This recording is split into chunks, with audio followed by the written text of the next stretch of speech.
Bonjour, on va voir le deuxième kata, Heian Nidan, en technique de combat de rue, en technique réaliste. Alors la première chose, dans un combat de karaté, avec les techniques du karaté, c'est qu'on va toujours, on est très souvent in, on rentre dans l'adversaire, on rentre dans sa garde, on frappe. C'est pas ce qu'on raconte dans d'autres techniques de self-défense où vous donnez un petit coup et vous vous barrez le plus vite possible. Donc karaté, c'est vous le matador, c'est vous qui allez gagner. Donc c'est ça qu'il faut avoir en tête dès le départ. C'est vous le matador, c'est vous qui gagnez. Et peu importe le nombre d'adversaires, vous allez tous les démolir.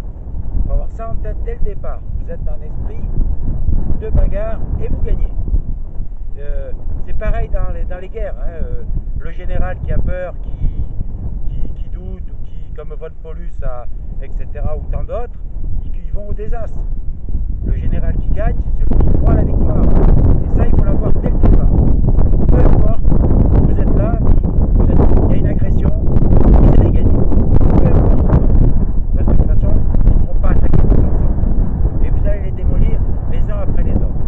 Donc, Heian Nidan, c'est très simple, dès le départ, paf! Là, vous frappez. La personne vous agresse en voulant vous donner un coup de poing ici, vous bloquez le coup de poing et là déjà vous tapez. Là vous arrivez dans son visage. Pareil, si le coup de poing vous le prenez plus tard, frappez comme ça. Dès le départ vous frappez. Dès le départ d'Heian Nidan, vous avez deux frappes possibles. Celle-ci en frappant comme ça dans son visage, celle-là en frappant dessous. Et celle-là en protection. Et n'oubliez pas, parce que tous les katas sont liés, il faut les considérer comme un tout. On retrouve, faut pas les séparer, chaque kata, etc. Ce sont des techniques qu'on retrouve plus ou moins avec des variantes, etc. Et je vais vous le montrer là. On retrouve des techniques d'autres katas qu'on peut utiliser. Vous voyez très simplement, si vous bloquez son bras, qui arrive, vous bloquez comme ça, et vous frappez là, vous pouvez aussi frapper comme dans Sochin, sous la ceinture. Et c'est du combat de rue.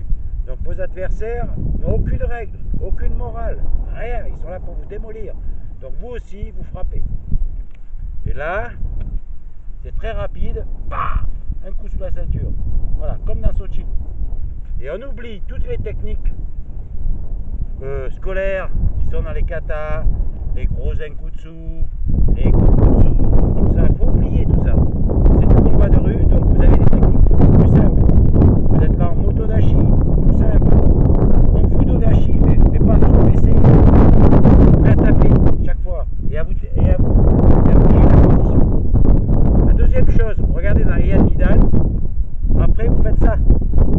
Et vous vous retrouvez dans ce que je vous disais hier, vous retrouvez, soit comme ça, vous retrouvez dans la garde de base du karaté. La garde de base du karaté, c'est ça. Là, vous faites des shuto. Hein, vous allez frapper un shuto. Ou ça, quand vous faites dans les Keten Barai. C'est ça la garde de base du karaté. Et elle est très efficace. Parce qu'elle vous protège. Là, vous avez votre coude devant. C'est difficile de vous mettre KO comme ça. Votre adversaire, vous pouvez vraiment protéger votre visage. Et vous pouvez frapper. Et même en shuto, c'est pareil, vous êtes très bien protégé. C'est la garde de base. Et donc dans Heian Nidan, vous parez le premier coup et vous vous mettez dans la garde de base. Et vous pouvez frapper. On retrouve le même principe que dans Heian Shodan. Mais il y a quelque chose en plus, c'est que dès le départ, vous pouvez frapper. Dans cette garde de base, il faut penser une chose. C'est du combat de rue. Donc souvent, c'est des arnaques. Vous avez affaire à des adversaires vicieux. C'est rare qu'ils soient tout seuls. Donc le premier qui va vous attaquer, c'est un leurre. On va souvent vous envoyer quelque chose pour vous canaliser dans un effet tunnel. Vous allez voir que ça. Le petit assaillant qui vient, c'est pas le plus fort, c'est pas le plus dangereux. Les autres sont sur les côtés. Donc quand vous êtes dans la garde, pensez à scanner. Pensez à scanner ce que vous faites. Pensez à regarder. Vous avez le temps. Vous avez le temps parce que celui qui vient devant, le premier, c'est souvent un leurre. C'est le plus faible. On va vous tromper, on va vous bloquer. Et les gros dangereux seront derrière vous. Et eux, ils vont arriver pour cogner. Et ils vont vous avoir par surprise, par effet de surprise. Donc il faut penser tout le temps dans le combat, dans le kata, Quand vous vous retrouvez dans la position de garde, que ce soit pour des chuteaux, que ce soit pour des Gedenbarail, pensez à scanner. Qu'est-ce qu'il y a autour de moi? Parce que c'est pas toujours des gens qui arrivent qu'avec des points. Ils peuvent arriver avec des bouteilles de verre cassées, des barres de fer ou quoi que ce soit. Donc il faut pouvoir scanner tout le temps. Et ça vous sort de l'effet tunnel. Gardez la maîtrise du combat. Donc on reprend Ian Nidan. Vous êtes là, comme ça. Tac, tac. Mouvement de base de Ian Nidan. On reprend toujours la garde au milieu. Dans ce mouvement, vous avez 3 possibilités. Donc je vous les rappelle. La première, l'adversaire arrive, c'est toujours pour un coup de poing de face qui va être suivi d'un deuxième. Donc le premier, vous le parez et vous frappez au visage. Voilà. L'autre coup de poing arrive, vous pouvez reculer. Vous voyez, comme ça, toujours frapper. Toujours la possibilité d'une frappe. Vous frappez au visage. Vous pouvez rebloquer, c'est-à-dire qu'on peut passer très bien de l'un à l'autre. Tout le temps. Dans Ian Nidan, vous l'avez dans le kata, tout le temps. Tout le temps. C'est une garde. Vous pouvez passer comme ça sans bouger les jambes. Vous pouvez bouger les jambes, vous déplacer. C'est important de se déplacer aussi. C'est comme en boxe. Pas rester statique. Parce que statique, votre adversaire vous prévoit beaucoup plus facilement. Quand vous vous déplacez, vous pouvez plus facilement parer. Et Ian Nidan, vous êtes toujours en protection et toujours en frappe. Et celle-là, on l'oublie. Mais c'est une frappe. Vous arrivez directement, vous bloquez l'avant-bras de votre adversaire. Et là, vous arrivez au visage. Vous voyez les mouvements. Donc, il faut éviter tout ce qui est trop académique aussi. Hein. Tac, tac, tac. Voilà. C'est pas ça. Hein. Là, c'est beaucoup plus. On est beaucoup plus en parade. Et on frappe très vite. Tac, tac. On évite, on revient et on refrappe. In après. Alors, il y en a 3. Donc, on a vu. Comme ça, vous frappez dessous. Là, vous parez. Ici, vous parez là. Et vous frappez ici. Ou alors, vous attrapez.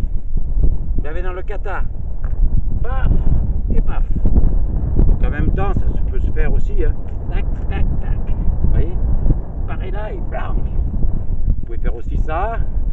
Et les deux en même temps. Les possibilités sont nombreuses. Et là, quand vous êtes au bout, vous avez frappé. Vous pouvez saisir et faire tomber. Et frapper. À nouveau. Frapper en chuteau. Voilà. Après, vous avez dans le kata, ça c'est la partie de départ. Donc, on vous l'a présenté, je vous le rappelle, dans les katas, c'est présenté de façon simplifiée, pour bien comprendre les mouvements, les détailler. Puis après, comme ça, pour bien détailler. Tandis que là, vous êtes en combat, donc c'est de face. In, ou sur le côté légèrement. Mais ce ne sera pas à 90 degrés, sauf contre notre adversaire qui arrive. Sur le côté, il est caché, ou même par derrière. Il faut penser à se retourner. Donc la série des chuteaux, vous retrouvez ce que je vous ai montré dans Ian Shodan, hein, c'est des épées. Pensez, c'est des épées de toréador. Donc vous pouvez frapper à la gorge.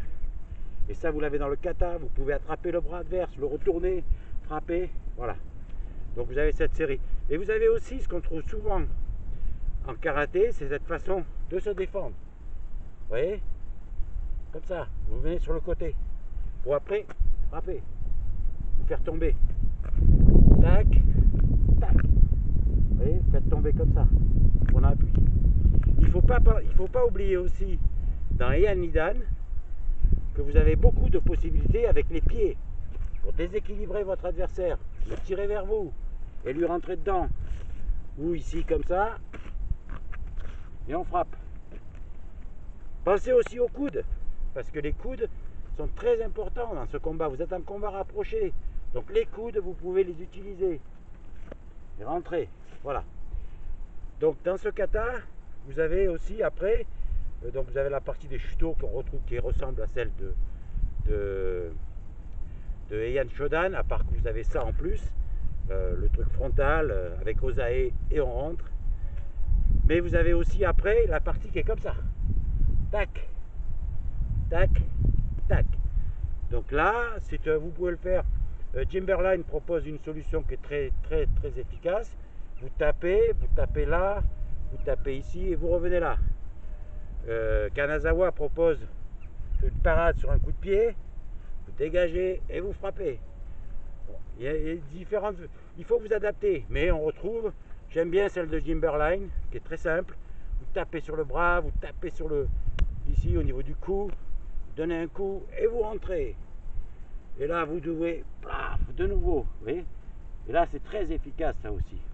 On retrouve dans ce kata une technique, il faut avoir aussi pensé à la saisie. Vous êtes là et vous pouvez saisir. C'est-à-dire que l'adversaire arrive, son point arrive, vous le déviez, vous pouvez le saisir, et là vous arrivez par derrière et vous l'étranglez avec le simple pouce. Vous prenez à la gorge là. Et là vous pouvez le mettre hors de combat ou le neutraliser. Celui-là, si vous arrivez dans cette position-là, à le neutraliser, il est hors de combat, il ne peut plus rien faire. Et là vous en faites ce ce que vous voulez, c'est-à-dire après le démolir. Il faut penser aussi dans les Moroté Uke, qu'on vous présente comme ça. Non, Jimberline a raison là-dessus. Vous arrivez, vous frappez avec le coude, vous frappez avec le poing et vous frappez avec le coin. C'est ça ce que ça veut dire. Alors dans le kata, on le stylise comme ça. Non, là c'est blanc, blanc, blanc. Voilà, c'est un kata pour vraiment frapper. Dans la série finale, là vous avez les Ageuke, c'est pareil, hein, c'est pas Kageuke, hein, c'est vous frappez, vous frappez. Et là vous pouvez saisir la tête, plaf. On ne s'interdit rien. Et tout ce que dans boxe anglaise, très traditionnelle, on ne saisit pas la tête, on n'envoie pas les coudes, on ne frappe pas sous la ceinture, là vous le faites en priorité même. Donc pensez au coup dans les genoux. À tout moment, vous êtes dans Heian Nidan, vous pouvez frapper dans le genou. Vous voyez, vous pouvez démolir sous la ceinture. Il ne faut pas hésiter. Alors pour vous montrer aussi les liaisons qui existent entre les katas, quand vous êtes dans Heian Nidan là, vous pouvez très bien, paf, et vous retrouvez en Basaidai. Et là c'est très puissant, le double coup. Vous pouvez aussi, vous êtes ici, en Heian Nidan, comme ça, vous avez tapé là ou là, vous pouvez très bien. Vous avez reconnu Basai Sho, un autre kata. Donc tous les katas, les techniques sont imbriquées. C'est important, moi je ne suis pas contre ceux qui disent qu'il faut apprendre un ou deux katas et les connaître par cœur. Non, moi je préfère, je les connais tous, du mieux que je peux, parce qu'on prétend les connaître, c'est absurde. Il y a tellement de choses dedans dans les katas qu'il faut une vie pour les connaître, et encore. Mais c'est bien parce que vous voyez des liaisons entre les techniques. Et celle dans Heian Nidan, vous passez de Heian Nidan à Basaidai, c'est très efficace. Hein. Vous êtes là et vous arrivez avec les deux points. Voyez-moi, ça fait mal. Hein. Et aussi les doubles points. Vous avez aussi, par exemple, la liaison avec Gion. Quand vous êtes là, vous pouvez attraper et pousser, comme dans Gion. Donc il existe plein de liaisons. Et on va les voir au fur et à mesure des katas. Donc là, c'était une petite présentation d'Heian Nidan, qui est un très beau kata, très efficace pour le combat. Vous voyez, très rapide. Mais toujours, pensez à la garde et pensez à scanner. Et c'est vous le toréador.